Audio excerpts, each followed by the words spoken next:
আর এই মুহূর্তে বো ব্যারাকের দিকে নজর রাখি, সেজে উঠেছে বো ব্যারাকও। আহেলি এবং কমলাক্ষ, আহেলি ঘোষ, কমলাক্ষ ভট্টাচার্য আমাদের দুই প্রতিনিধি রয়েছেন আমাদের সঙ্গে।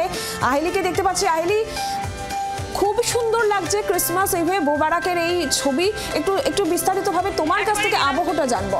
রয়েছে এই সময়, আর আমি একেবারে কথা না নষ্ট করে ছবিটার অ্যাম্বিয়েন্সটা দেখাবো তোমায়, যে এখানে এসে জাস্ট মনে হচ্ছে ক্রিসমাস ইভে একেবারে প্রাণবন্ত জায়গাটা। এমনি এই জায়গাটার একটা আলাদাই একটা মাহাত্ম্য রয়েছে, কারণ এখানে এই অ্যাংলো ইন্ডিয়ানদের যে বাস, সেই জন্য এই পাড়াটা বরাবরই ক্রিসমাসের সময় জমজমাট থাকে। আর এখন তো এখানে বাঙালিদেরও ভিড় রয়েছে, আর কিছুক্ষণের মধ্যেই সান্টা ক্লজ আসবে, তারই প্রস্তুতি এই মুহূর্তে এখানে চলছে।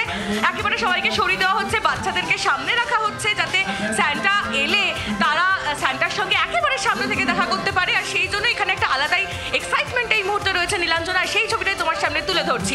আলোর মেলায় সাজিয়ে দেওয়া হয়েছে পুরো বো ব্যারাককে, আর তার সঙ্গে সঙ্গে আমরা যেটা দেখতে পাচ্ছি যে একেবারে ছোট ছোট বাচ্চাদের ভিড়ও কিন্তু রয়েছে। যেমন সাধারণ মানুষ যেমন এসেছে, প্রত্যেকেই যেমন পার্ক স্ট্রিটে যেমন একটা ঢল নামে আমরা দেখি, তেমনই কিন্তু বো ব্যারাকেও একটা ঢল নামে। আর সেটাই এখন এই মুহূর্তে আমার ক্যামেরা পার্সন তুলে ধরছে। দেখো কত ছোট ছোট বাচ্চারা, তারা সবাই এসেছে। যেহেতু স্যান্টার কিছুক্ষণের মধ্যেই চলে আসবে, তাই জন্যই এখানে দেখা যাচ্ছে যে ওরা একেবারে সামনে রয়েছে। অ্যান্ড সবার মুখের মধ্যে একটা হাসি রয়েছে, কারণ স্যান্টা এলে গিফটস পাওয়া যাবে, চকলেটস পাওয়া যাবে। আর সেটাই এই মুহূর্তে আমরা এখানে বো ব্যারাকে দেখতে পাচ্ছি নীলাঞ্জনা।